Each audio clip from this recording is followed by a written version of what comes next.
Beewing Greek Myrths for sleep when Hera tried to invent a bedtime lullaby story. 1. Why Hera tried to compose a lullaby for the gods section. 1. The tired queen of Olympus.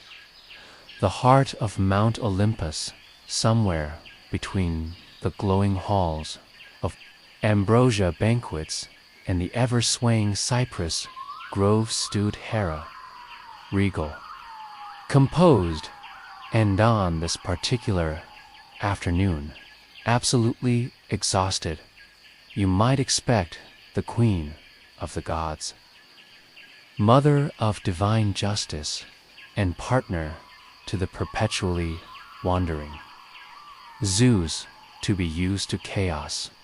But even immortal queens have limits, especially when it comes to noise.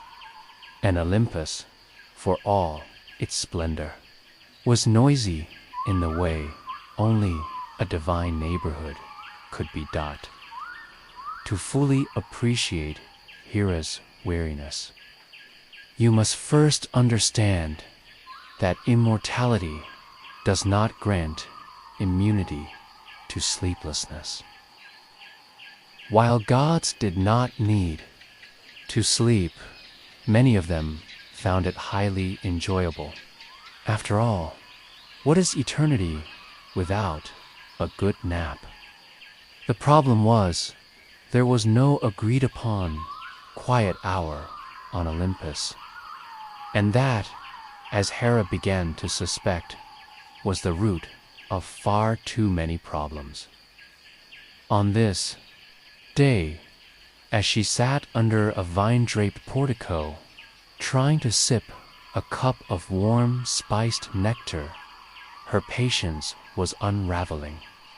Just beyond the colonnades, Dionysus was once again hosting an impromptu wine-fueled parade. The sound of clanging cymbals, goat-legged satyrs tripping over their own hooves, and off-key pipes echoed through the valley. In the distance, Apollo was practicing his harp with the self-importance of a being who had once flung plagues across nations, but now dedicated his divine energy to perfecting the G-sharp scale. Meanwhile, Hermes was testing a new pair of winged sandals by zipping back and forth over the clouds, creating a highly irritating whoosh-thump noise every 5 seconds.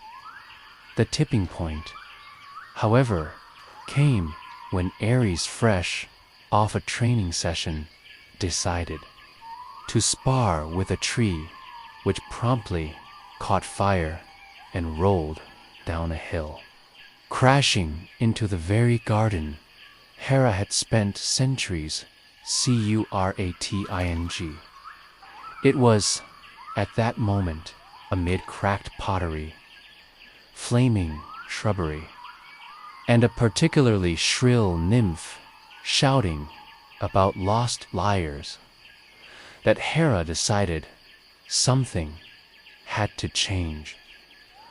Olympus needed structure, not a curfew, for that would never fly with the more rebellious gods, but something gentler, something that would make everyone want to wind down. A lullaby, perhaps.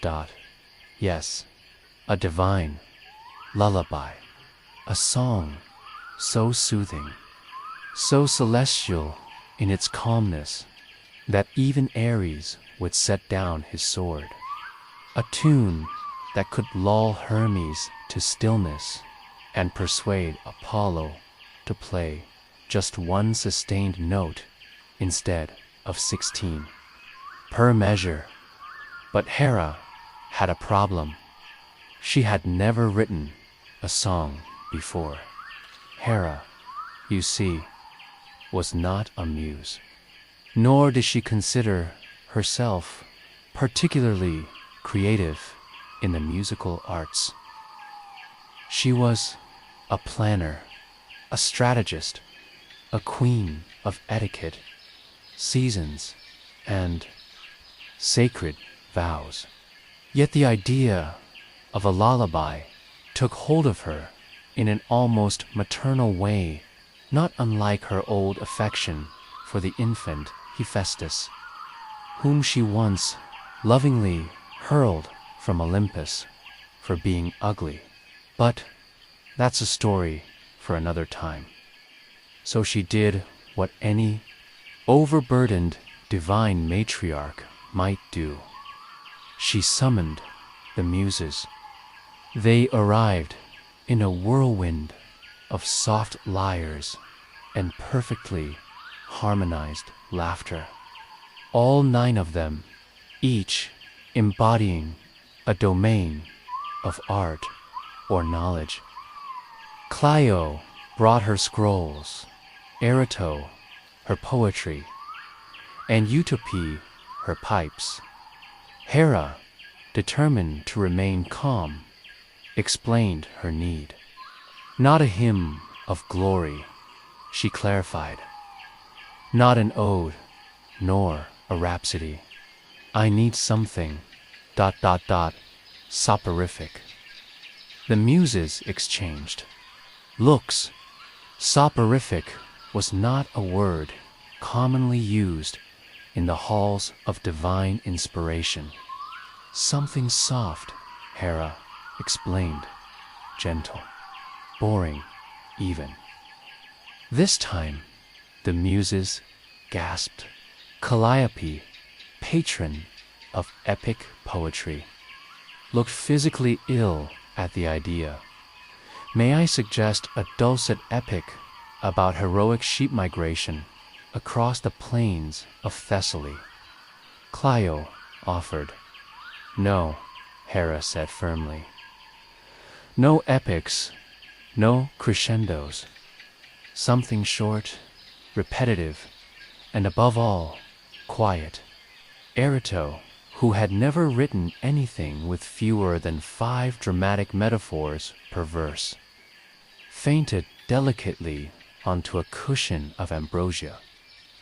Still, Hera insisted. Just one melody. Nothing with a chorus. Perhaps a single instrument. Maybe a lyre, too. Assist.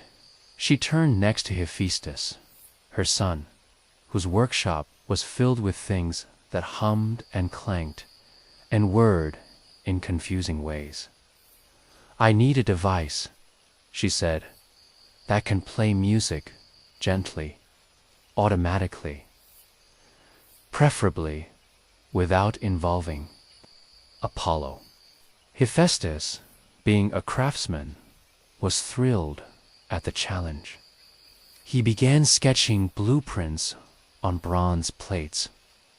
What emerged was something not unlike a rotating metal harp with water-powered gears and tiny hammers that struck strings in sequence. Will it be quiet? Hera asked. It will attempt to be, Hephaestus muttered, tweaking a gear. Testing the contraption began with placing it outside Artemis's moonlit chamber. Within 10 seconds, a deer panicked, a wolf howled, and the entire forest ran off. A cliff. Back to the drawing board, in her frustration. Hera turned to the only one on Olympus who truly understood silence.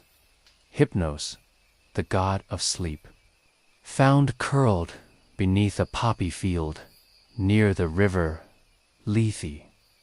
Hypnos was always available if you could wake him long enough to talk. He blinked slowly at Hera. Noise is a river, he murmured. Music must be a stone. This was not helpful. Still, Hera persisted. What if she combined Hypnos' concept with the muse's sense of rhythm and Hephaestus' mechanical design? As weeks passed, Hera began composing. Not with instruments, but with sounds she noticed around her, the soft swoosh of laurel leaves, the bubbling of nectar fountains, the rhythmic thrum of Hermes' wings when slowed down to a near halt. She wasn't writing a song, she was crafting a mood, a bedtime ritual, and she would need help whether the gods liked it or not.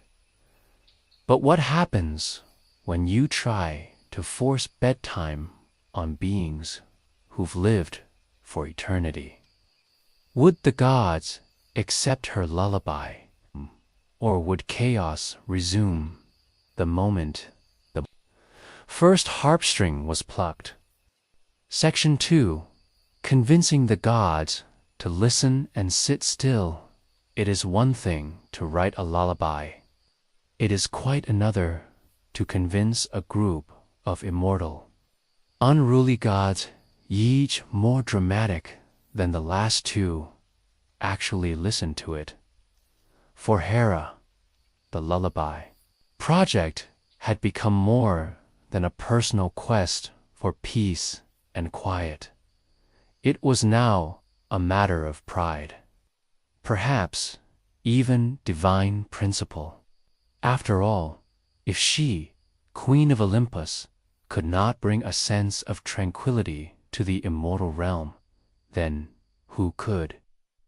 She began with the easiest target, Hestia, goddess of hearth, home, and warm things in general.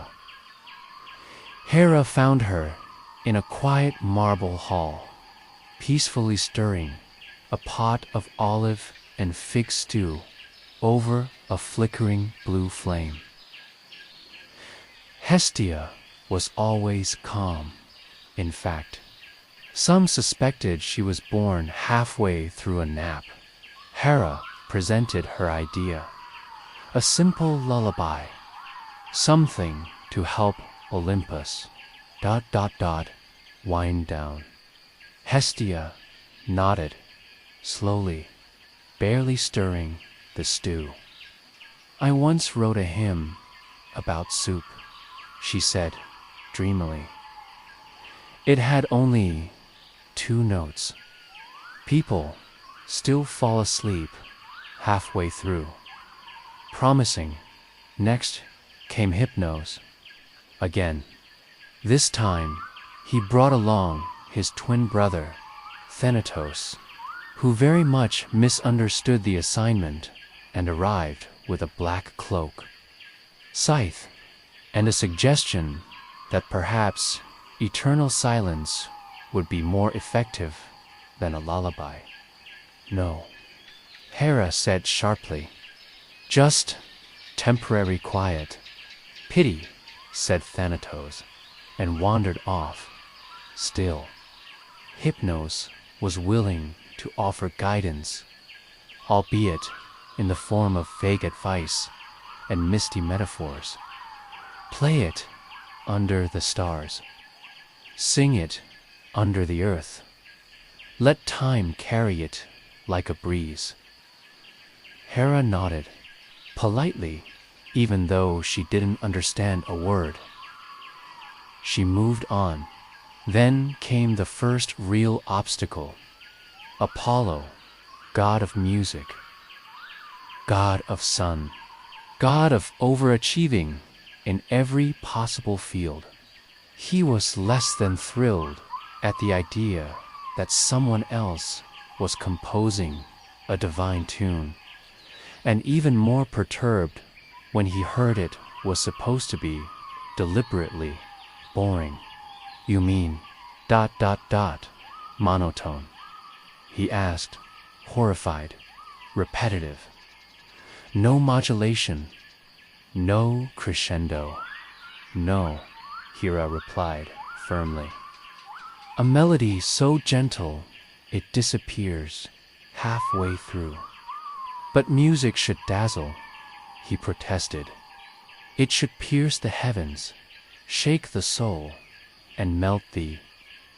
It should not keep Hephaestus awake past midnight because you're rehearsing under his balcony. Apollo sulked, but Hera cleverly offered him a compromise. You may perform it, but only if you don't add anything. No solos, no flourishes, no harp duels. Absolutely not. He reluctantly agreed, though he insisted on selecting the lyre. Hera allowed it, on the condition that it only had 3 working strings. Next, she visited Hermes, who could often be found loitering by the divine mailboxes, reading letters he had no business opening. His attention span was famously brief one. Of the reasons he needed slowing down more than anyone. Will it have lyrics? Hermes asked. Because I have a few rhymes about goats and diplomatic immunity. No lyrics, Hera said quickly. Just ... soft notes. Hermes shrugged. I suppose if it puts the others to sleep, I'll finally have time to sort my scrolls. Progress, Ares, unsurprisingly, was the hardest sell. The war god had never enjoyed anything that wasn't loud, violent, or flaming. When Hera mentioned Lullaby, he squinted as if she had spoken in dolphin. I thought we were doing training drills after dinner, he said, sharpening a spear.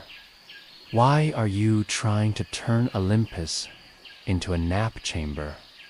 Because you nearly set Dionysus's eyebrows on fire again last night.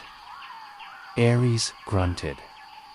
And because Hypnos now refuses to enter the eastern wing unless someone promises silence. Grunt. And because if you knock over one more garden fountain, I will personally replace your helmet feathers with dandelions. This got his attention. Fine, Ares said, but I'm not clapping. No one will be clapping, Hera muttered. At long last, the lullaby was ready to debut. It was not a grand performance. Hera didn't want spectacle. She wanted stillness. So she invited every god, nymph, muse, and demigod to a simple evening gathering. No fanfare, no thunderbolts, just a stone amphitheater under a violet sky. Apollo sat on a low bench, gently plucking the 3-string lyre. The sound was soft, slow, almost like breathing. Each note hovered for a moment before dissolving into the breeze. Beside him, Hestia stirred a pot of herbal steam that rose into the night like a sleepy incense. Hypnos reclined on a bench made of clouds. Even Hermes, jittery by nature, tapped his sandal in rhythm, though very, very quietly. Hera watched. The melody wasn't beautiful. It wasn't catchy. It wasn't even particularly memorable. But that was the point. It was restful. One by one, the gods settled. Apollo leaned against a pillar. Artemis let her bow slip to the ground. Ares, arms crossed, closed his eyes for the first time in several centuries. Even Dionysus, arriving late and reeking of grapevines, muttered something about pleasant droning and fell asleep with his head in a wine barrel. And for one brief hour, Olympus fell silent. There were no crashing cymbals, no dueling harps, no flaming trees, just the soft hush of string and air. But of course, divine peace never lasts. Somewhere in the back, a satyr snored, then another. Then a flute began playing itself. Hera opened one eye. The lullaby had worked for now. Section 3. The forgotten music box beneath Olympus. The sun rose slowly over the peaks of Mount Olympus, its light catching on dew-streaked marble, golden columns, and the occasional half-spilled goblet left behind by a satyr who mistook the lullaby for a party. The gods awoke gradually, and most didn't quite remember how or when they'd fallen asleep. Apollo stirred first, blinking groggily and mumbling something about rhythm and dignity. Hermes sat up with a startled snort, checked his sandals, and muttered, "Did I sleep through a meeting?" Dionysus, still halfway inside a wine barrel, lifted his head and asked if it was still Tuesday, and Hera, tireless queen, stood in the same spot where she'd spent the entire evening, watching, observing, and listening to the first true moment of peace her realm had seen in centuries. The lullaby had worked, and no one had thrown anything on fire. But Hera, ever the realist, knew that tranquility on Olympus was a temporary luxury. Already, Hypnos had wandered back to his poppy field, threatening to undo all that soft nonsense with a mid-morning javelin competition. She needed something more permanent than a one-night experiment. Something reliable, repeatable, something even the gods' creatures of chaos, contradiction, and cosmic impulse might eventually accept as routine. So she turned to Hephaestus once more. "Make me a device," she said, "that can play the lullaby without needing Apollo.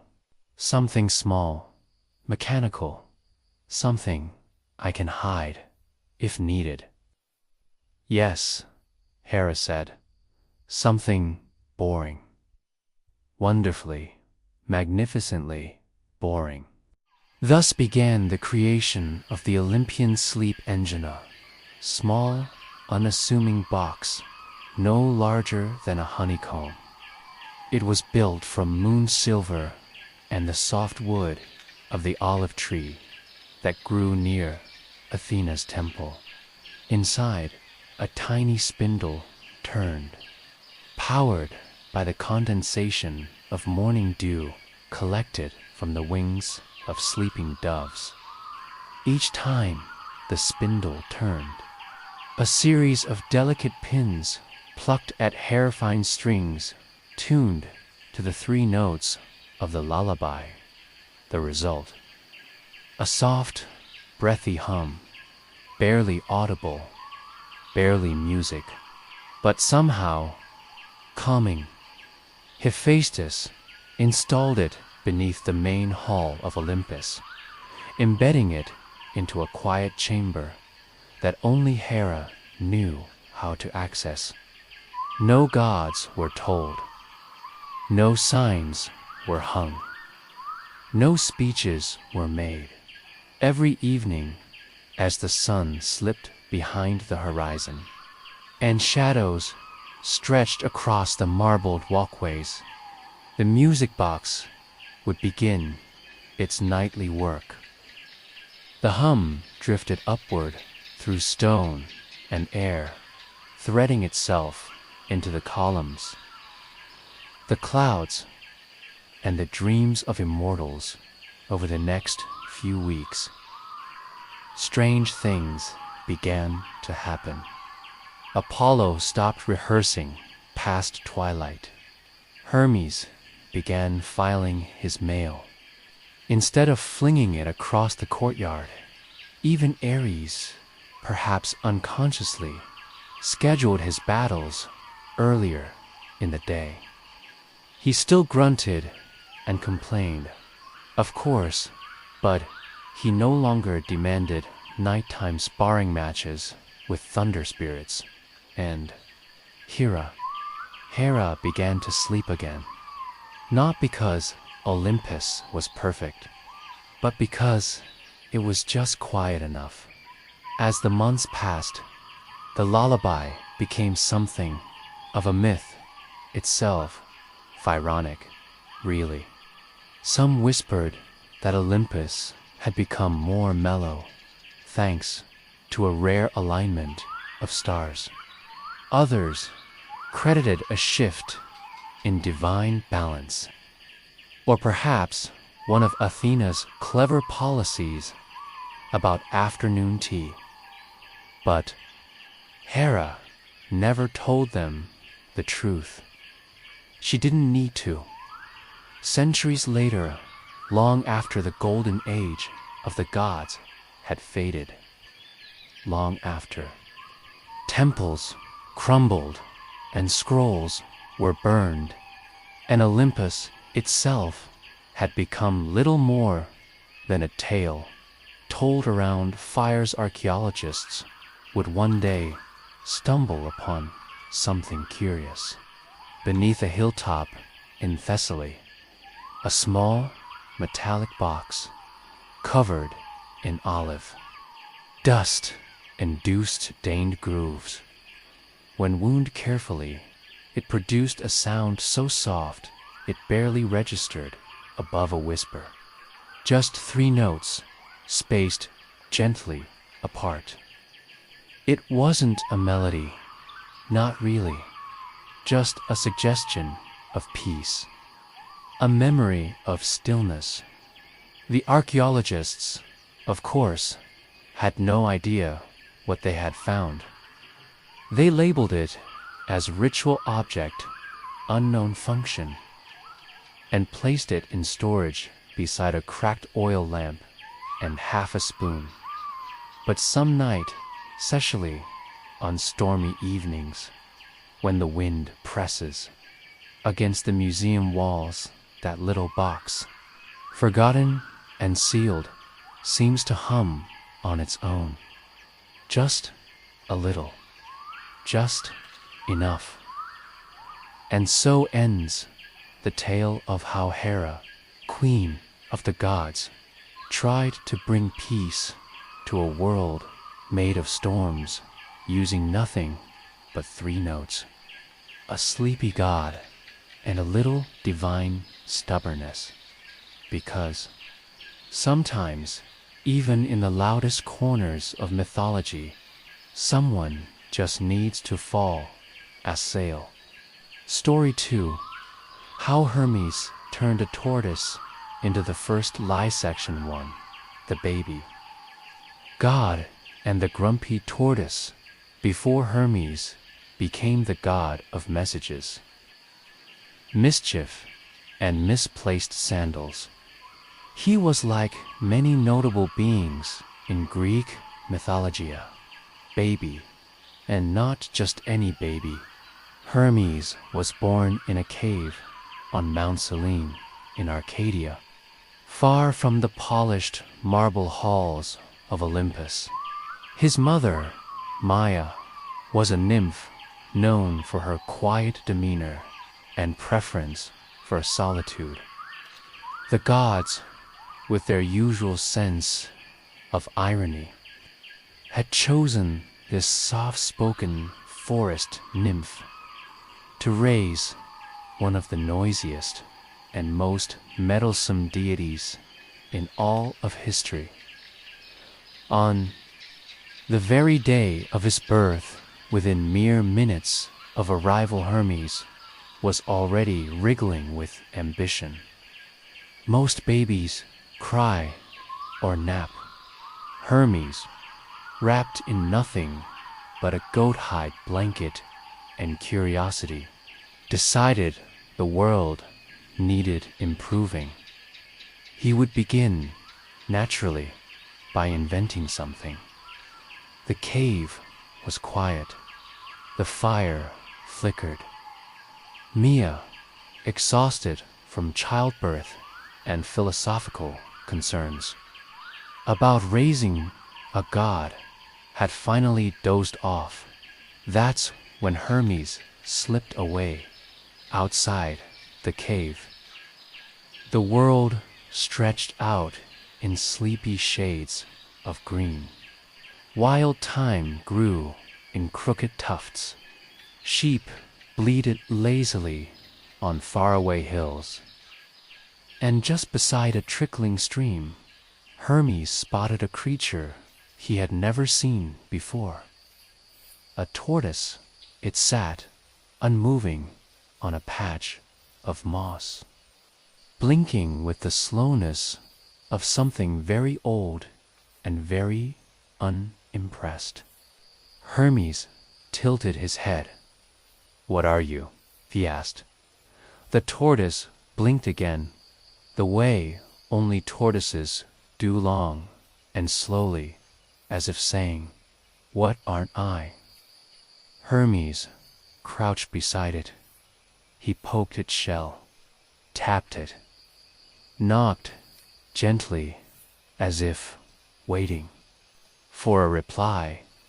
The tortoise retreated slightly into its shell, unwilling to engage. This, of course, delighted Hermes. Anything that ignored him became instantly more interesting.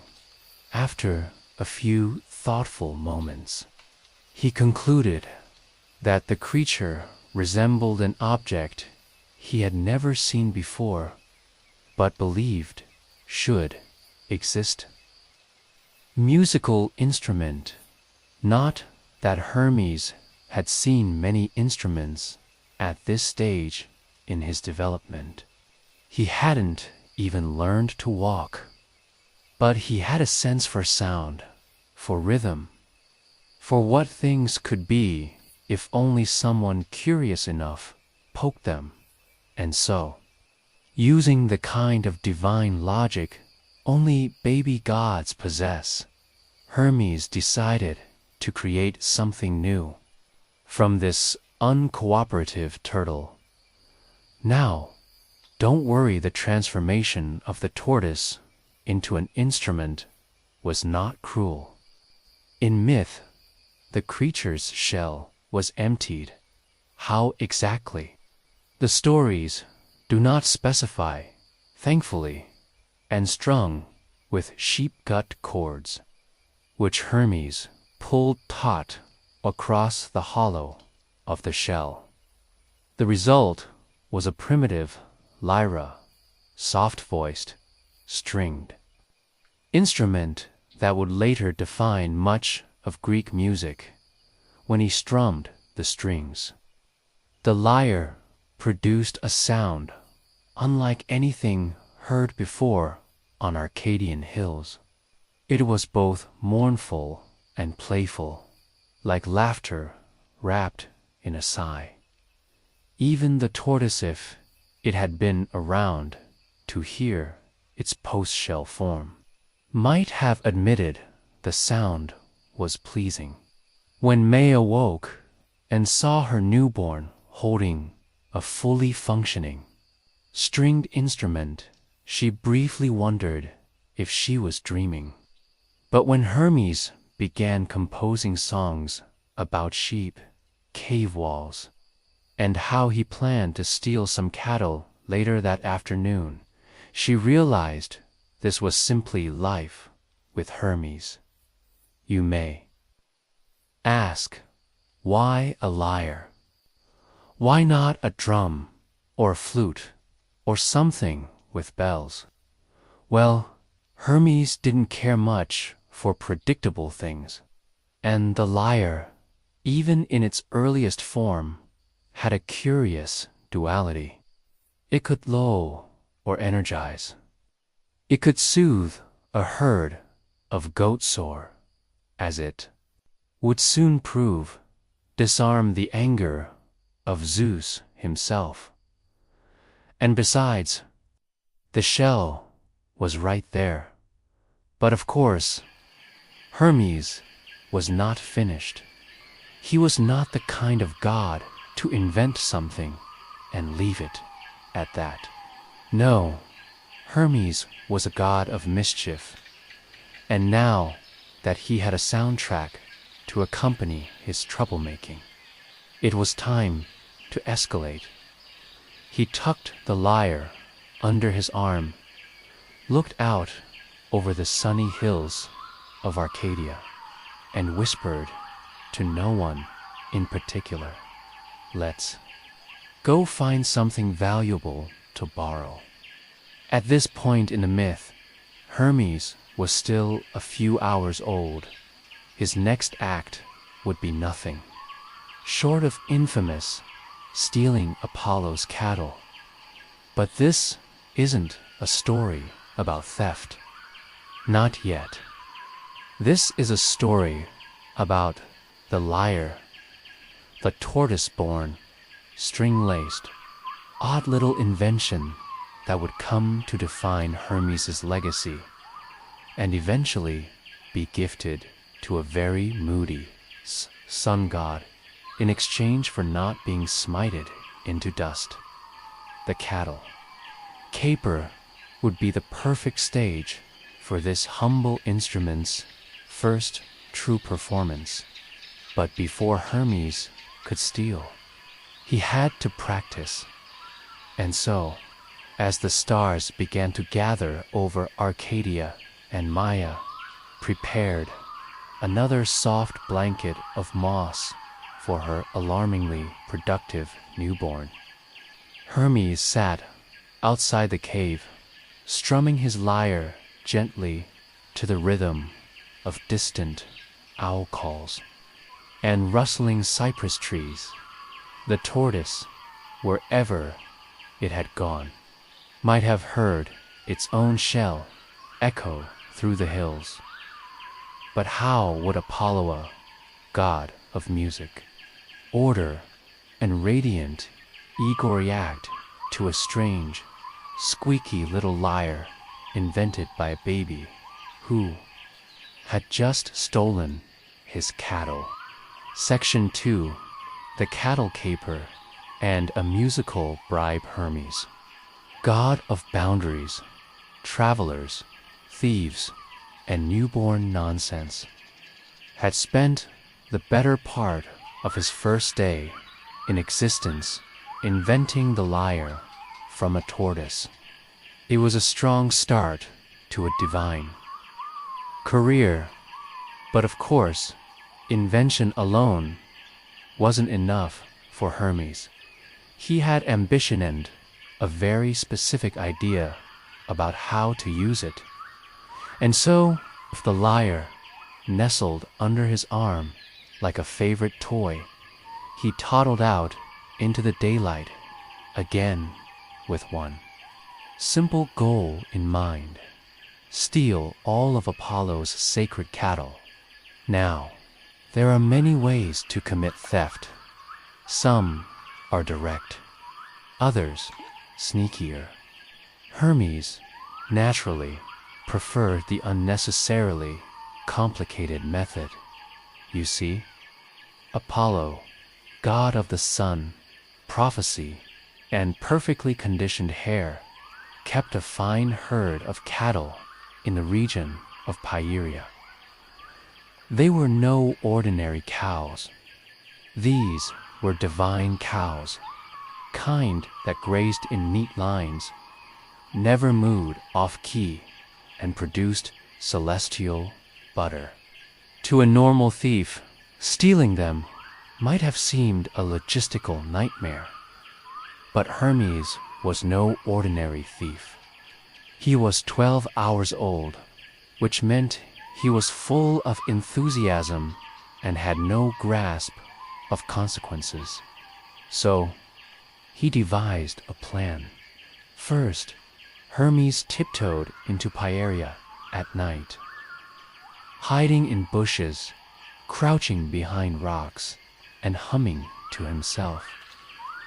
Then, in a truly bizarre twist of divine strategy, he reversed the hooves of every single cow. That's right, he made their footprints point backward. So anyone following the tracks would think the cows had walked in the opposite direction. It was wildly overcomplicated and completely unnecessary. But Hermes wasn't trying to steal cows. He was trying to prove a point that he could outwit anyone, even Apollo, once the cows had been hoof-lipped and corralled. He led them away, chuckling to himself like a toddler who just figured out how to hide under a table on the way back. To Arcadia, Hermes noticed something unfortunate. Cows are not stealthy. They moo. They stomp slight flies loudly, and so, as any good thief would, Hermes covered their hooves with leafy sandals, tied together with bark twine to muffle the sound. Then he walked them backward into a hidden cave, blocked the entrance with boulders, and lit a small fire to celebrate. Back on Olympus, Apollo noticed something strange. His cows were gone. He sniffed the air. He examined the clouds. He consulted a few omens. He asked a bird, and when all signs pointed toward theft, he descended from the sky with golden rage in his eyes and glitter in his robe. It did not take Apollo long to find the cave. After all, gods can smell lies and smoke from very far away. He marched straight to Maya's door, flung it open, and bellowed something grand about stolen cows and divine justice. Maya blinked. Hermes blinked. Apollo blinked louder. Your baby stole my cows, Apollo announced, pointing a perfectly groomed finger at Hermes. Maya raised an eyebrow. He's 1 day old. Hermes, wrapped once again in his goat-hide blanket, yawned. I was here the whole time, he said, with a completely unconvincing smile. Apollo's eyes narrowed. Do not mock me, child. But Hermes was already reaching behind him with a smooth motion. He pulled out the tortoiseshell lyre and began to play. Now, Apollo was many things. He was strong, radiant, and capable of turning people into trees when they rejected him. but he was also the god of music. He could not resist a good melody, and when Hermes strummed the lyre for the first time in front of Apollo, something strange happened. Apollo stopped mid-rant. He tilted his head. He blinked. The lyre, crude as it was, sang with a sound the sun god had never heard. Gentle and melodic, it wrapped around the cave like honey poured into a bowl. The music rose and fell, telling stories of cows, of stars, of mischievous babies, and reverse footprints. Apollo, arms crossed, tried to remain angry, but the notes tugged at something deeper. When the music faded, silence returned like a polite guest. Apollo looked down at Hermes. "You stole my cattle." Hermes smiled and made you music. Apollo exhaled, long and dramatic. "You made an instrument out of a turtle." Hermes nodded proudly. Apollo considered this. "Well," he said at last, "I want it." Hermes blinked. "The lyre." "Yes," said Apollo, reaching out with practiced elegance. "It's beautiful." Hermes thought for a moment. Then he nodded. "You can have it if you let me keep the cattle." Now, one might think Apollo would object to such a trade cows for a turtle harp. But remember, this is mythology, where logic is optional and drama is mandatory. Apollo, charmed and intrigued, agreed. The lyre passed from Hermes' tiny hands into Apollo's polished grip, and with that trade, the first musical bribe in history was completed. Apollo returned to Olympus, strumming the lyre and composing ballads about loss, forgiveness, and how babies shouldn't be underestimated. Hermes stayed behind with the cows, content, humming to himself and preparing to invent something else.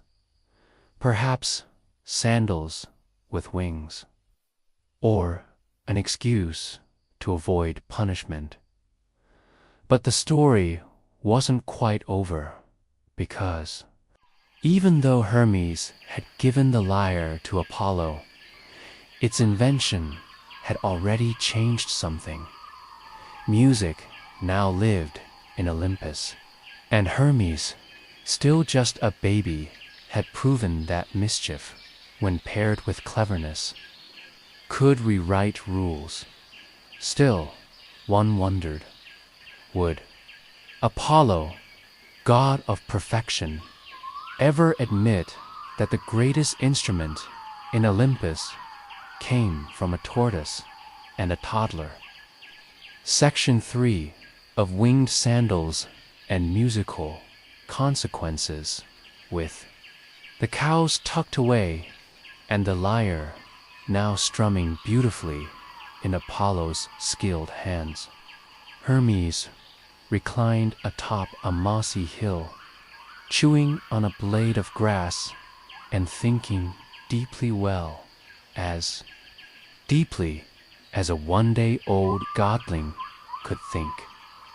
He had accomplished quite a bit in his first 24 hours of divine existence.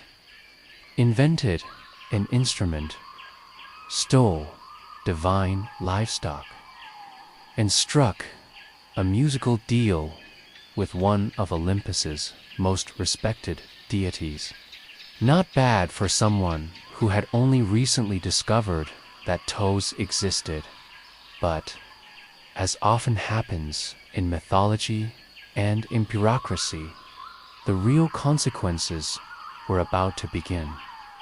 Because when Zeus, king of gods, father of lightning, and notorious stickler for divine order, learned about Hermes' little adventure, he requested politely, then less politely, that Hermes be brought before him.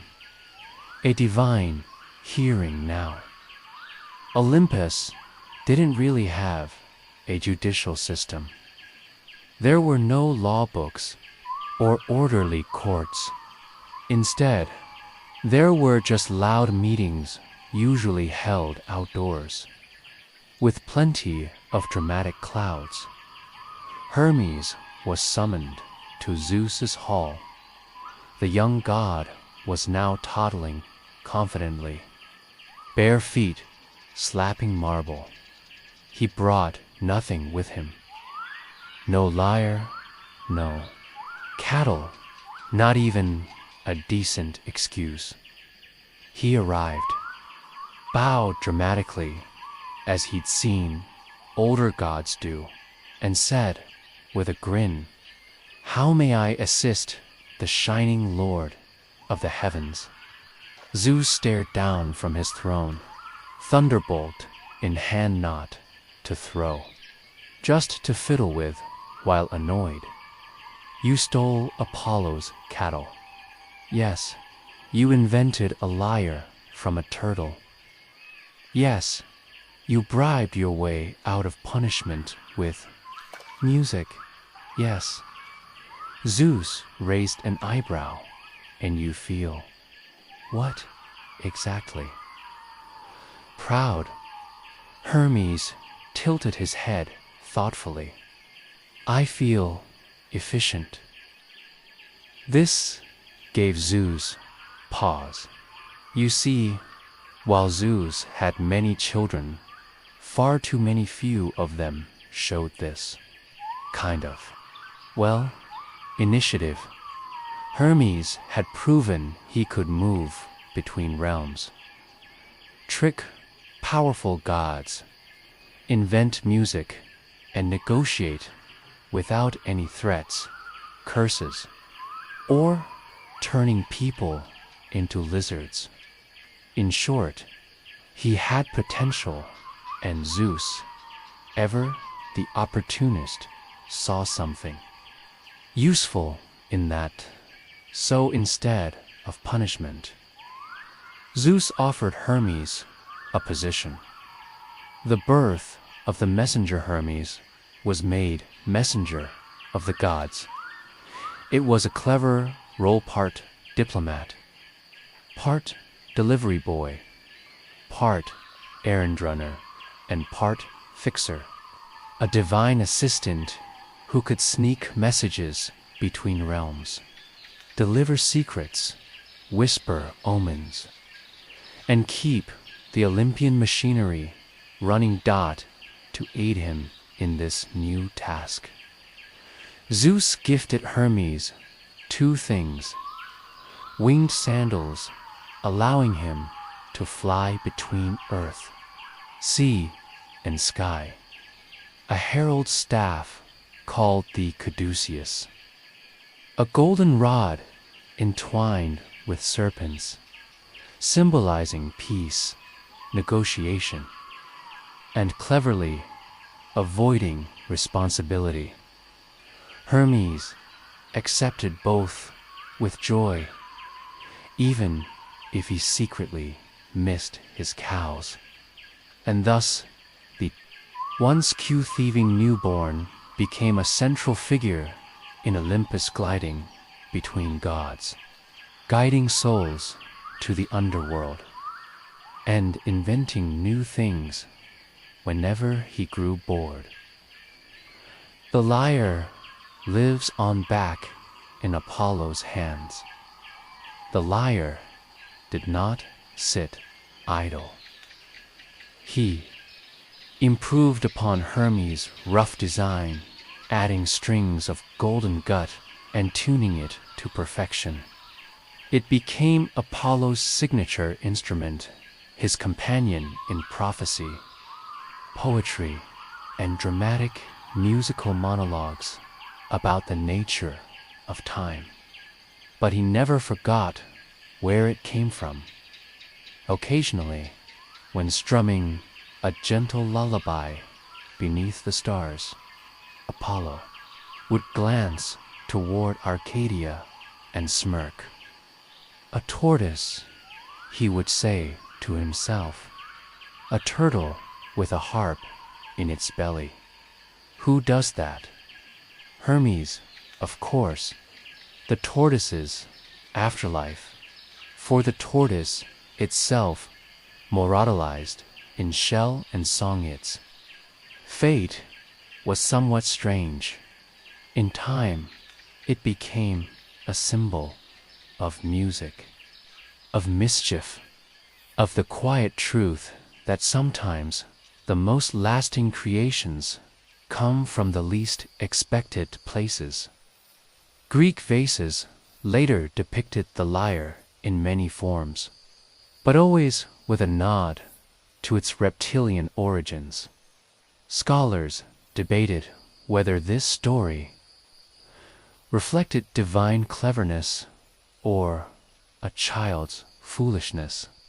Musicians simply thanked the gods that someone, somewhere, had once had the odd idea to stretch strings across a shell. Final thoughts sound so. In the end, the tale of Hermes and the tortoise lyre was not just about music or mischief or cows. Walking backward, it was about the unpredictable beginnings of things. The first notes of music didn't arrive. They arrived in a dark cave from the fingers of a newborn god, on the hollow shell of a tortoise who never expected to become an instrument. They came quietly, inventively, strangely. And isn't that how so many great things begin? Not with thunder, but with curiosity. Not with war, but with wonder. Not with a plan, but with play. Story 3. Why Poseidon got jealous of a horse and built a salt fountain section. 1. The contest of the gods and a slightly overly competitive sea deity. Let us begin in a time when the gods were still choosing cities to rule. Back when the Acropolis was more of a hill than a symbol, and people were still figuring out how to build temples without accidentally dropping marble on their feet. The world, according to the myths, was still fresh with divine rivalries and minor disputes, blown far out of proportion, and nowhere was this more evident than in the tale of Athens, a city not yet named, a rocky outcrop waiting for a patron, a city soon to be caught in the middle of a cosmic argument between the goddess of wisdom and the god of waves. Poseidon and his mood swings. Poseidon, lord of the sea, earth-shaker, bringer of horses and sea storms, was not known for his calm demeanor.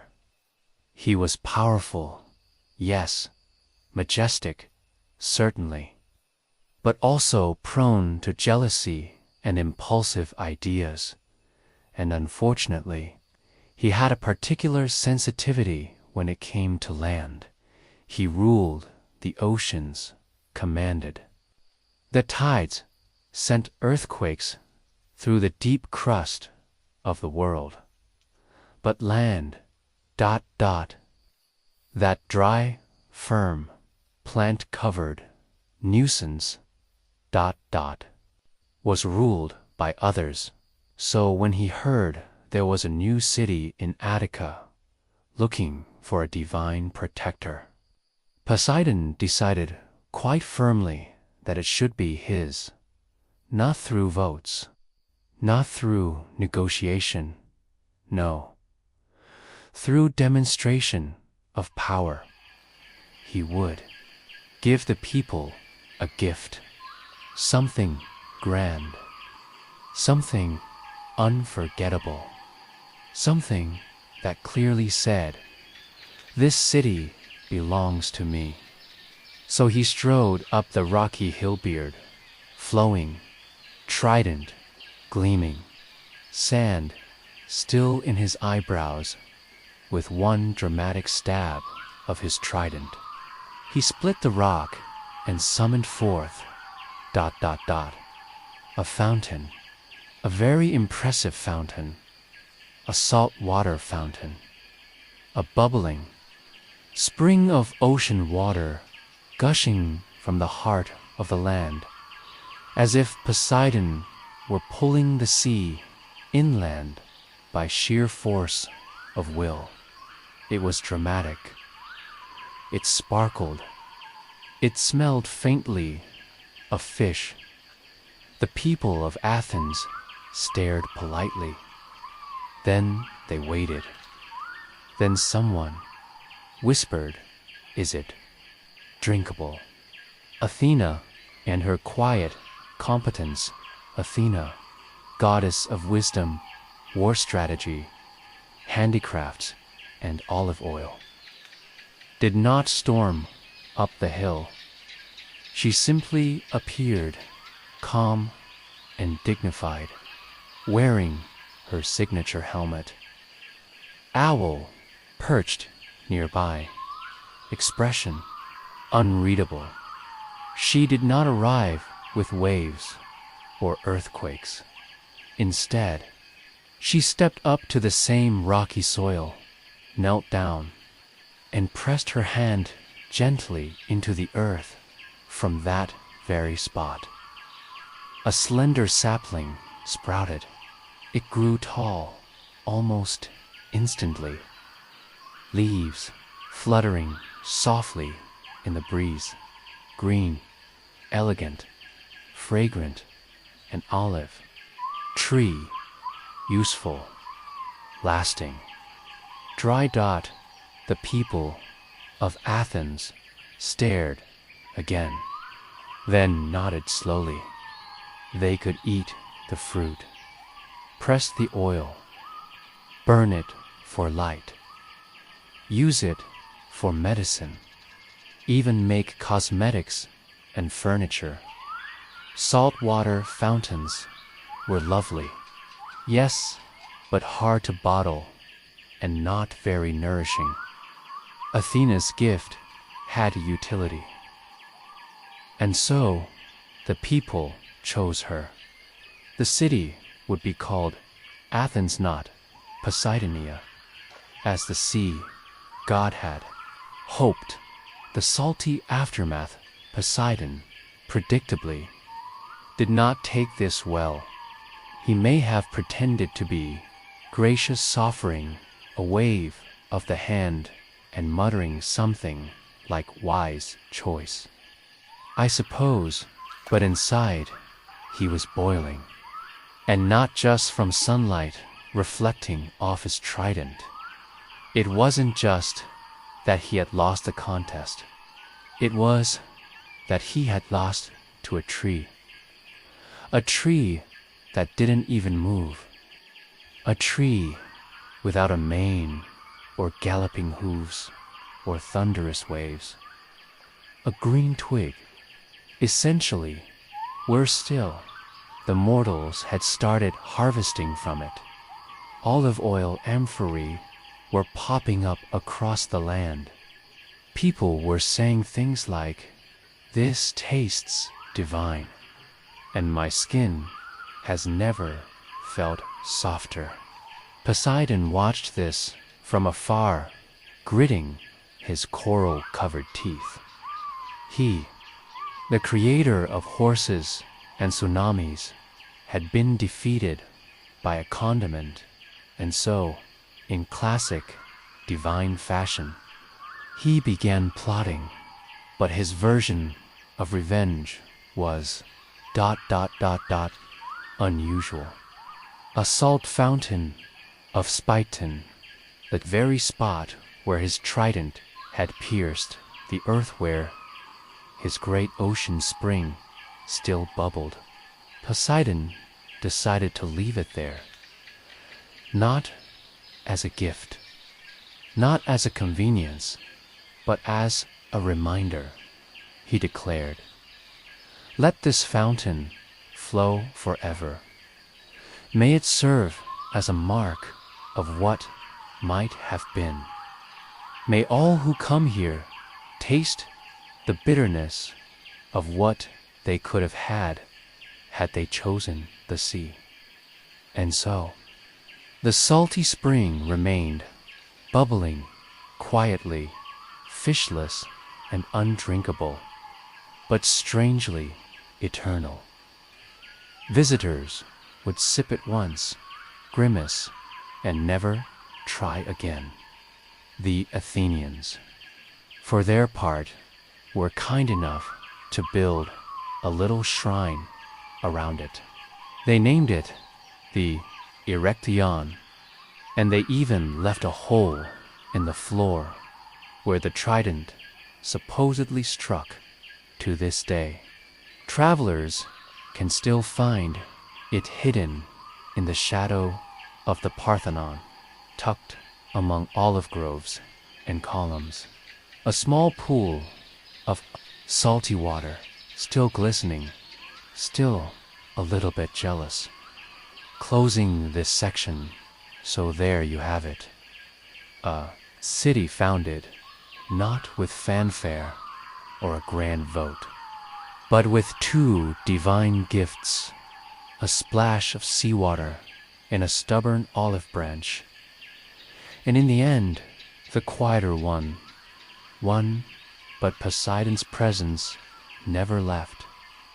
He stayed, not in the form of worship, but in the sound of distant waves, in the salt carried on the wind, and in the faint hiss of a fountain that no one really drinks from. What did Poseidon plan next? Did he forgive and forget? Or did he find new ways to prove that the sea, too, had valued without olives? That is a story for another section. Long after the contest was over and the city had named itself after Athena, the mortals of Athens did what mortals often do. They moved on. They built temples. They farmed. They pressed olives. They invented democracy, argued about sandals, and occasionally got invaded. But Poseidon did not move on. He watched, and he remembered. And he plotted increasingly creative ways to remind the Athenians of what they had given up when they chose the olive over the ocean. Poseidon's second gift, the horselets talk about. Horses, before cities were crowded and cobbled, before carts rattled through narrow alleyways, horses were seen as wild and wondrous things, powerful, fast, unpredictable. In the myths, Poseidon created the first horse. How exactly? Well, there are a few versions. One involves him striking the earth with his trident, again not out of generosity this time, but more like frustration. Another version says he shaped it from sea foam and spirit. Another says it came from his desire to impress a nymph named Demeter. Long story, involving a horse chase. We'll come back to that one someday. But what mattered was this: the horse was magnificent. It ran like wind across plains. It made chariots fly. It gave warriors an advantage on the battlefield. It could be trained, ridden, adorned, and even raced. Poseidon believed this was a much better gift than a bitter fruit or a lamp oil. So he made sure to show off his invention every chance he got. And where did he most love to show it? Athens, right in front of Athena's temples. Temple rivalries and passive-aggressive altars. By the time the Parthenon was built, Athena's popularity had become overwhelming. Festivals in her honor filled the calendar. Statues of her loomed across the skyline. Her owl motif was printed on coins. It was, from Poseidon's point of view, a little excessive, so Poseidon sponsored his own version of presents. The Erechtheion, the temple where the salty spring bubbled, became his subtle headquarters in the city. Visitors were told that the hole in the floor wasn't just a rock crack, it was the mark of his trident. Tour guides, likely hired by very bored priests, began whispering things like, "This water came from the deepest trench of the sea," or "Only Poseidon could summon a spring this close to a mountain." They even built a small shrine to Bootes, a mythical Athenian who chose Poseidon's side during the original contest and was promptly forgotten by everyone except Poseidon himself. It was all very quiet, very ceremonial, very much a reminder. Olive oil economics versus equestrian elegance. Meanwhile, Athena's gift became the cornerstone of the city's economy.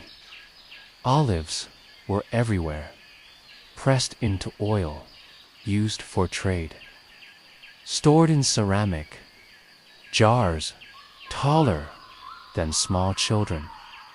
The trees themselves became sacred, especially the one on the Acropolis, which was said to be the original tree from Athena's contest, though no one ever asked what happened to Poseidon's fountain after few centuries of salt buildup as the olive trade flourished.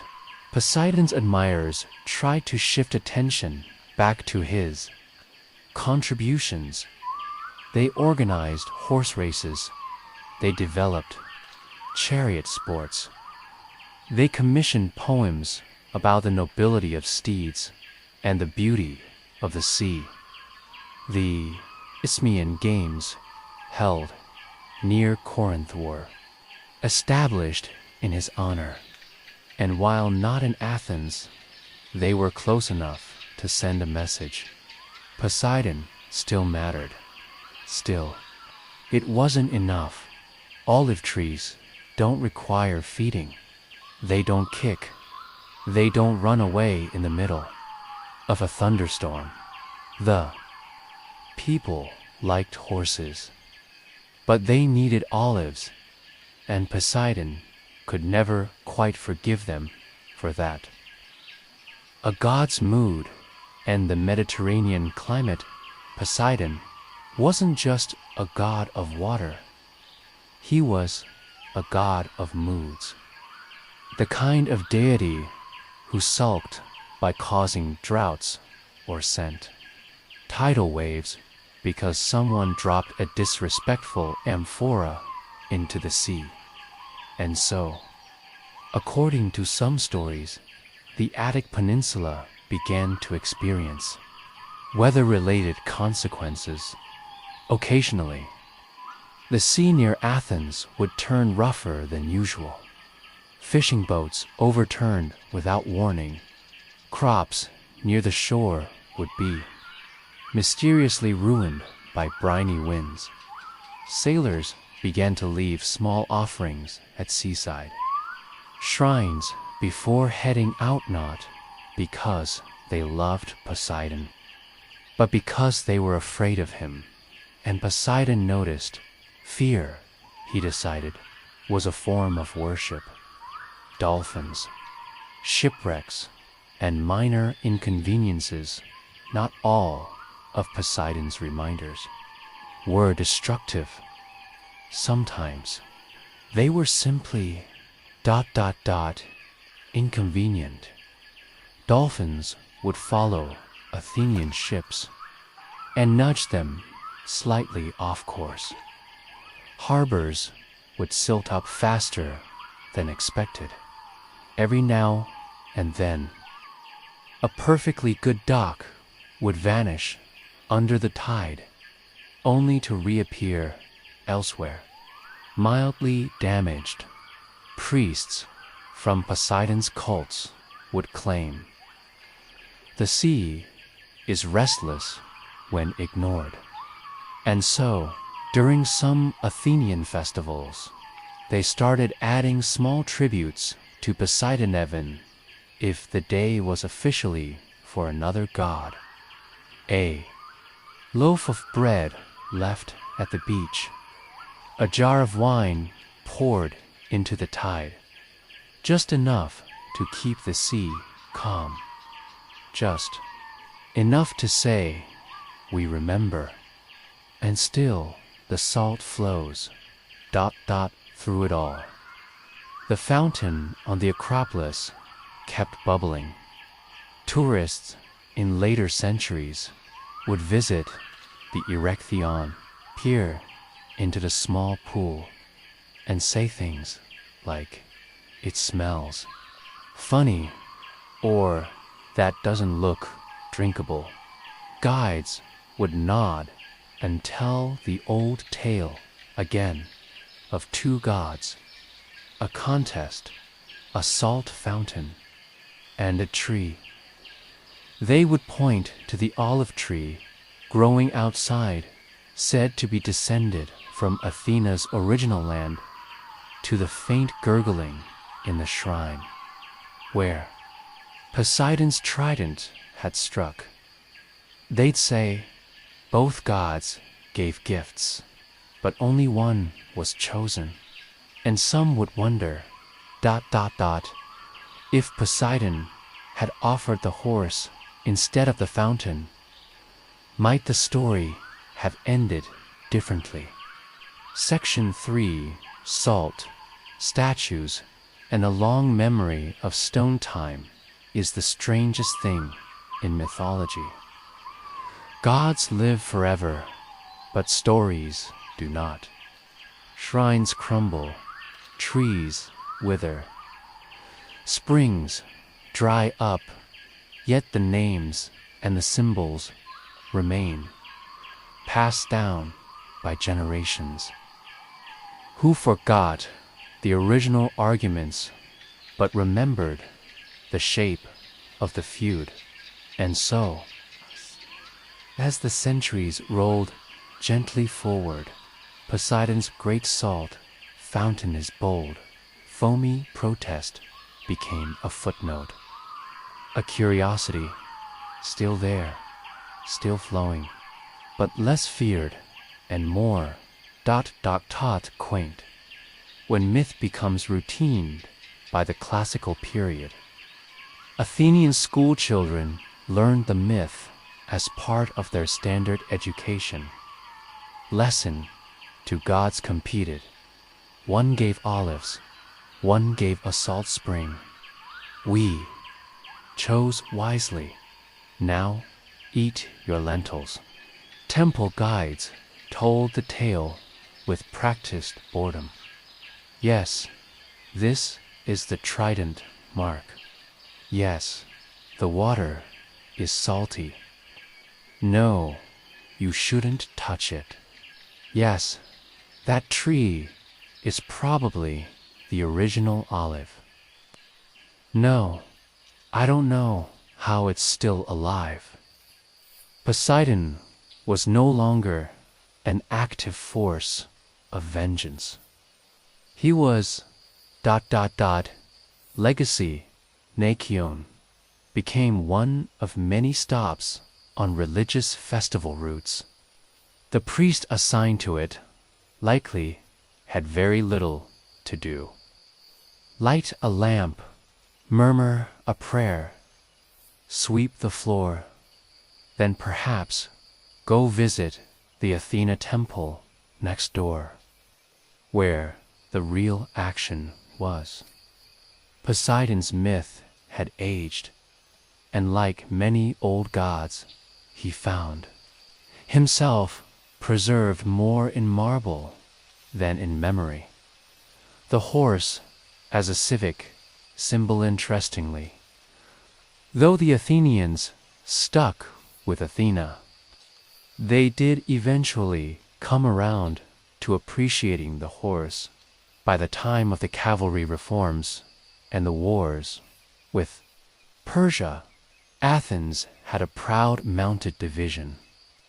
Wealthy citizens trained as cavalrymen. Equestrian events became more popular at games.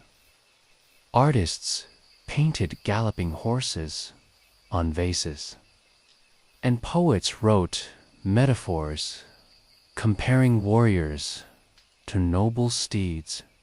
Of course, no one directly credited Poseidon, but his fingerprints were there, just barely visible, like salt in the air.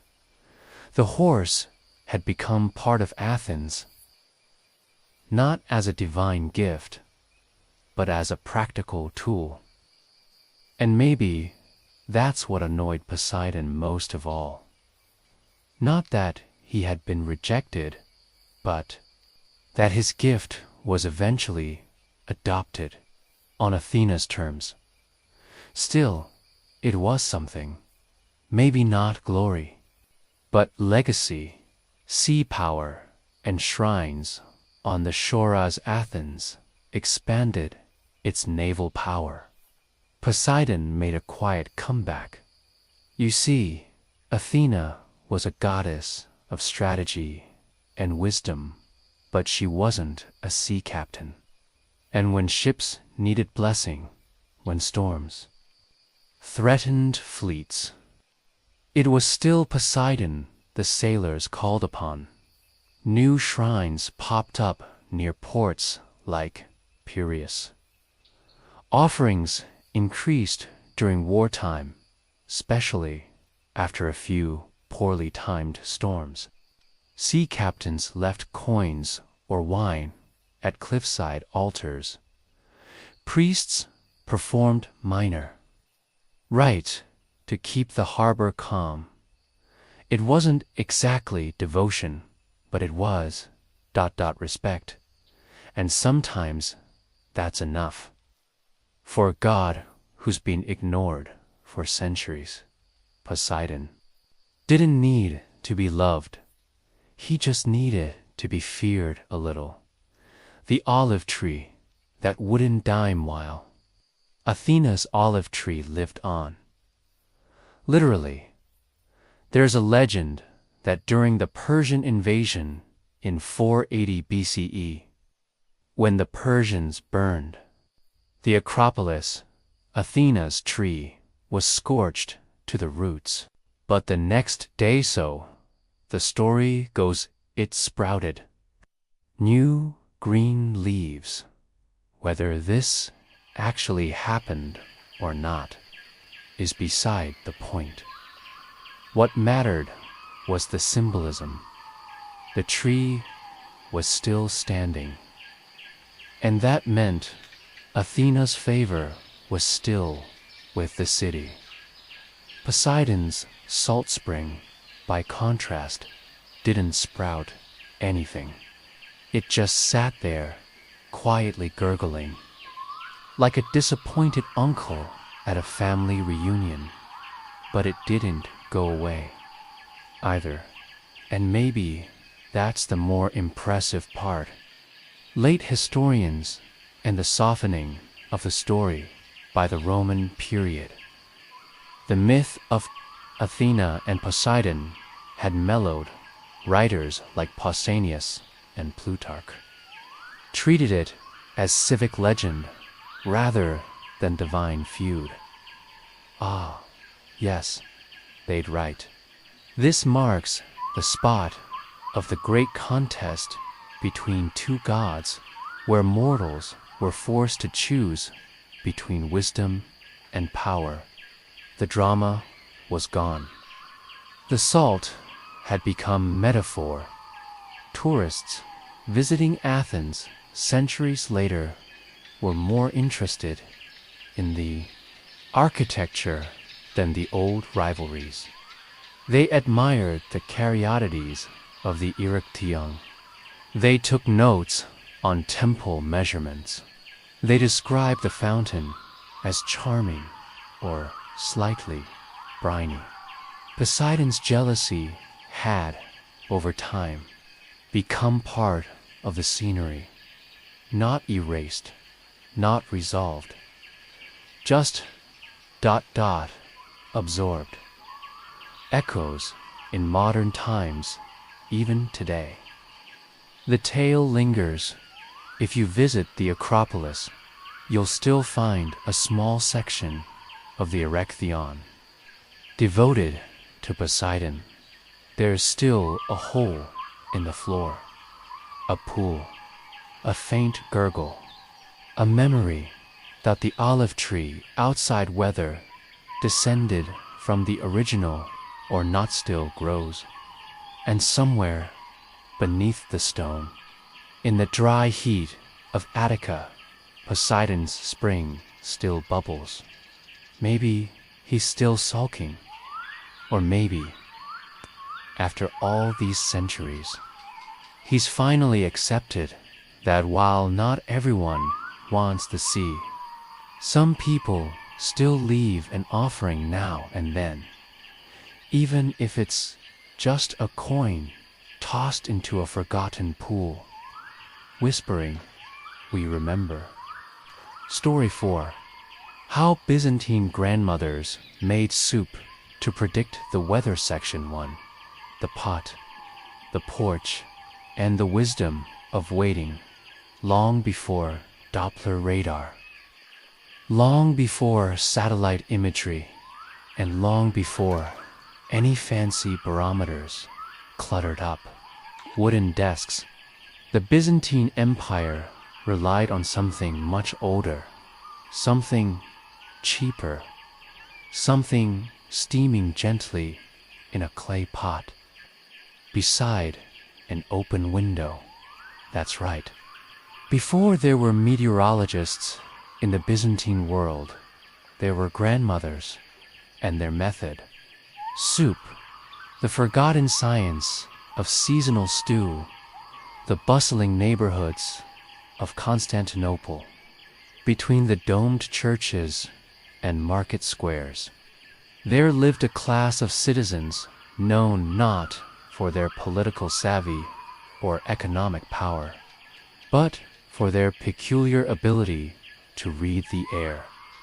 These were elderly women, often widows or retired caretakers, who had seen enough summers and snowfalls to claim a kind of casual mastery over the local weather. They didn't hold titles. They weren't paid. But they were consulted often, especially when travel was planned, or laundry needed to dry, or crops were nearing harvest, or more often when someone wanted an excuse to skip something unpleasant. Ya, says the soups. Sinking, probably rain. Soup thick, savory, sometimes sour, wasn't just dinner. It was a forecast. The ritual begins every morning. Just before sunrise, a grandmother would rise and set a small clay pot on the stove, wood-fired, faintly. Smoking dot, she would add water, salt, a bone for good luck, herbs from the windowsill, and maybe a few scraps from yesterday's supper. The real magic wasn't in the ingredients. It was in the placement. The pot was moved slowly, precisely to the corner of a windowsill or the edge of a porch. And then they waited, neighbors. With glance as they passed, was the steam rising straight? Was it curling? Was the scent clinging or drifting? Did the broth darken quickly or stay pale? These signs were as familiar to them as the sight of clouds. And the interpretations, though confusing to outsiders, made perfect sense to the local community. Steam as a signal to the untrained eye.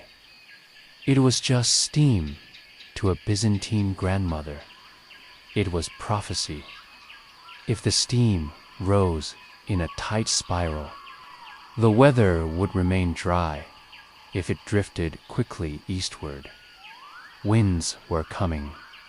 If it vanished too quickly, the air was too dry, possibly signaling a coming heat wave. If it lingered low, especially with a strong onion, centrain was imminent. But these interpretations varied by neighborhood. In one district, onion-scented fog meant blessings. In another, it meant moldy laundry. This created a lively culture of debate among the grandmothers. You could often hear them in the courtyards, trading notes while pretending not to. Well, my soup says, drizzle by noon. Your soup never includes dill, Callista. It's always wrong. A folk practice with real roots while amusing. This wasn't entirely without merit. Modern historians have noted that the methodon intentionally monitored air pressure and humidity. Warm soup, cooling on a consistent surface, gave off different vapor patterns depending on the atmospheric conditions in coastal Constantinople, where wind shifted frequently and storms rolled in from the sea.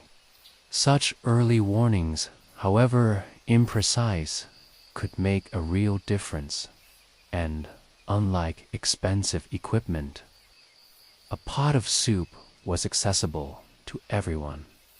Even if it didn't prevent a storm, it could at least feed someone through it. Church, caution, and quiet, approval officially. The church was suspicious of anything that looked like divination, weather prediction, especially if linked with omens, was frowned upon. But this was soup. Harmless, domestic, unofficial, and so the priests largely let it slide espaciously, since many of them secretly consulted their own mothers before planning a pilgrimage. Father Theodulus, will we leave tomorrow? I'll see what Mama's lentils say. The soup circling some neighborhoods, the weather watchers formed informal circles, essentially gossip and forecast groups. They met under shaded awnings or in cool, mosaic-tiled kitchens. One would bring dried beans, another brought herbs, a third would arrive with bread and a skeptical attitude. They shared recipes, argued over patterns, and adjusted their methods according to the seasons. Some preferred lentils. Others insisted on cabbage water. All agreed fish soup was useless. Too many oils, not enough steam. They even experimented with different bowls and pot materials, logging their findings in worn linen notebooks or scraps of parchment hidden in aprons. This wasn't science by today's standards, but it was data, carefully collected, remembered, whispered to daughters and daughters-in-law. Historians take notice centuries later. Dusty Byzantine manuscripts contain references to this odd practice. In marginal notes, besides sermons and medical texts, you'll find brief scribbles. Madame Iona says no market tomorrow. Her pot was flat. Bread failed to rise. Blame the lentil broth. Strong celery smell. Modern scholars at first dismissed these as jokes, but ethnographies looking at rural Greek traditions noticed startling similarities. Even in the 19th century, grandmothers in parts of Macedonia used steam from stew to guess at rain. Some even recorded their predictions alongside almanacs. The thread had never fully broken. A soup pot in the age of satellites today. No one really needs a soup forecast, but in quiet homes, in tucked-away Greek villages, or even among diaspora communities, some still perform the ritual, not because it's accurate, but because it's comforting. The act of stirring, the gentle warmth, the way scent and silence fill a kitchen. It's a kind of domestic magic, one rooted not in mysticism, but in memory. Just maybe there's still some truth in it. After all, if your grandmother's soup says stay inside, do you really want to argue? Section 2. Recipes, rivalries, and the grandmother almanac, while the modern world remembers emperors and generals. It often forgets the humble hands that stirred the pots, those that shaped not only meals, but small pockets of wisdom passed through generations. In Byzantine society, that wisdom often came bundled in soup, embroidered aprons, and plenty of unsolicited advice. Section 2 dives deeper into the flavors of forecasting and the unspoken rules of a world where a good broth could win you neighborhood fame or a polite feud. Street-level meteorology. Byzantine Constantinople was a complex machine of sounds, smells, and weather patterns. Entire neighborhoods functioned like micro-ecosystems. One might face the sea breeze. Another was tucked into a courtyard shadowed by a chapel wall. Some received full sun in the morning. Others barely saw it. This meant each grandmother had her own microclimate and her own method of soup-scrying. This led to regional quirks in the district near the hippodrome. Where the ground soaked up heat, grandmothers preferred early morning lentil water for detecting storms. It spoke faster, they said, in the cooler neighborhoods near the old walls. Older women swore by chickpea broth, claiming it created steam shapes that told stories. A visitor might find this baffling. Locals, however, treated it with reverence. If you were planning to travel from one end of the city to the other, it wasn't enough to check your soup. You checked with your cousin across town, or your husband's aunt who lived near the grain port. Only after consulting 3 or more broths would a proper weather decision be made. The Grandmother Almanac, though not formally published, an informal compendium of weather forecasting. Soup rules began to emerge, passed from hand to hand in the form of whispered sayings, embroidered napkins, or scribbled notes on parchment. This almanac contained gems such as, if lentil steam rises and curls west, expect a noisy afternoon. If bay leaves dance on broth without wind, the clouds are preparing a trick. If a dog avoids the soup pot, expect lightning. Many of these aphorisms walked a fine line between superstition and subtle observation. The presence of wind, the behavior of animals, the way salt stuck to the rim of the pot, these were not just homespun nonsense. They were memory catalogued in culinary form.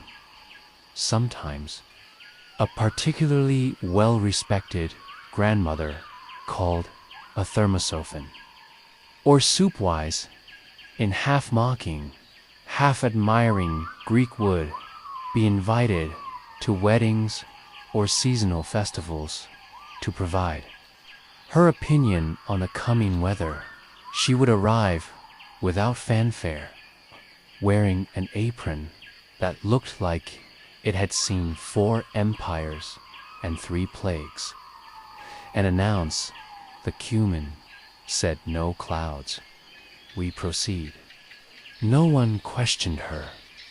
Rivalries and the steam wars, of course. Not every grandmother agreed with every other grandmother. Tiny turf battles emerged across Constantinople's winding streets. Each block had its own best broth, and each elder had a technique she claimed was superior. One neighborhood might have praised wild thyme for its predictive bubbling. Another scoffed, too spicy. Clouds hate spice. These disagreements played out during evening bread-making circles or morning herb-picking walks. Some elders grew competitive. Callista of the spice market was famous for claiming a 94% prediction rate using only cabbage water. Her rival, Eugenia of the church quarter, insisted on pork bone broth steeped overnight. Each time a storm came or passed unnoticed, both sides would recount their methods like courtroom lawyers. Callista said drizzle, but Eugenia made stew and hung onions. The rain missed us by a whole day. She didn't boil long enough. She rushed the parsley. Feuds like these could last years, peacefully, passive, regressively, and always over tea. Experimental variations within this tradition. Some brave or eccentric grandmothers took a more experimental approach. There was Tame, a widow who insisted on using seawater for her broth. "Gives you the wind's mood," she said. Her forecasts were bizarre, but oddly poetic. "The sea says it misses the sun. Delay your errands." Others tried mixing herbs associated with different religious feast days, believing that divine timing influenced the atmosphere. One elderly woman named Philarete even added coins to her broths. Too. Most dismissed this as nonsense, but on days when her soup said good fortune and merchants made twice their profits, people paid closer attention. It was difficult to tell whether the soup predicted the weather or created it. The tools of the trade. Though most homes used basic clay or brass pots, some weather-savvy grandmothers had inherited or commissioned special ones. These were known as stalarucatario, literally iron boilers, often handed down from mother to daughter. They had engraved markings inside, showing steam heights or condensation levels. Lids were rarely used. Steam needed to escape freely to be read. Spoons became sacred tools. Some had notches used to test broth thickness against the breeze. Aprons were equally important. Many elders embroidered their observations directly into the fabric turning, their garments into moving archives of culinary weather history. One apron in a museum in Thessaloniki today still reads, "Fog on garlic. Skip the market. Dill bubbles. Twice stay indoors." It's unclear whether these were rules, memories, or both. The quiet science historians today might smile at these accounts. Yet, modern meteorologies, especially in its early years, relied heavily on similarly indirect signs: humidity, cloud behavior, wind shifts. These women, without formal training, were developing a sensory language of weather rooted in routine, repetition, and attention, even if it lacked equations. It was data-based. Even if it wasn't peer-reviewed, it was community-reviewed. And above all, it worked well enough. After all, if your grandmother told you not to hang laundry today, and then it rained, that wasn't coincidence. That was experience. Calm in a chaotic world, the Byzantine Empire, at its peak, was magnificent but also deeply unstable. Emperors rose and fell. Foreign powers lurked. The plague came and went. In the midst of all this, a quiet world existed. A steaming pot, a bowl of broth, a soft breath of wind. For many women, especially those past the years of childbearing, or courtship. This soup practice was a claim to importance, a form of contribution, a kind of control in a world often uncontrollable. And perhaps that's why the tradition lasted so long, because predicting the weather wasn't just about clouds, it was about being seen. Section 3. The last soup, seers of Byzantio-Maz, Constantinople, evolved. So too did the quiet art of soup-based weather prediction. Section 3 brings us to the closing chapters of this curious tradition, how it began to fade, the attempts to preserve it, and the unexpected echoes that still ripple into the modern world. This final section weaves together the grandmother's fading voices, their forgotten aprons, and a gentle question that still simmers in the pot of history. What knowledge have we allowed to vanish simply because it didn't come with credentials? Shadows on the boil. By the 11th century, Constantinople had become increasingly cosmopolitan.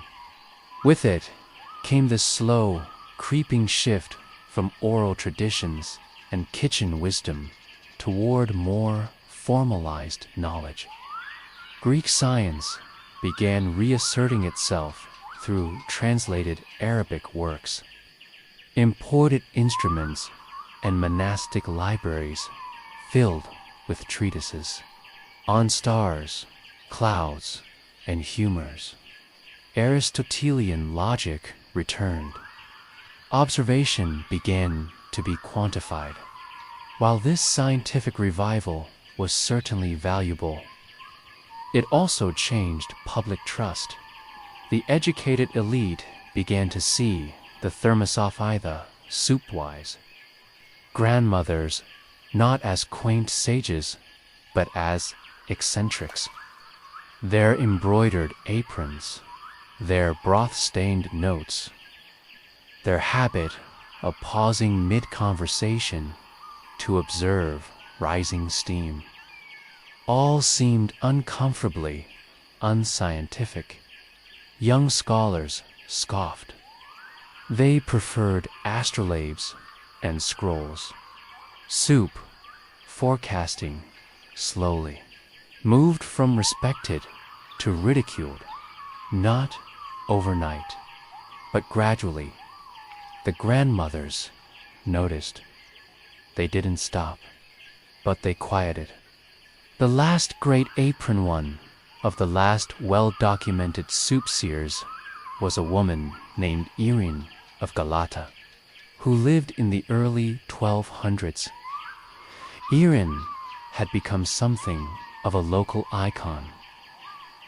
She kept a rotating garden of herbs, tracked wind, directions in chalk near her window, and hosted weekly steam circles where other elderly women would gather to compare pot behavior. Her apronan, enormous, heavy thing passed down 3 generations, was rumored to carry over 400 stitched predictions, some dating back to the iconoclast period.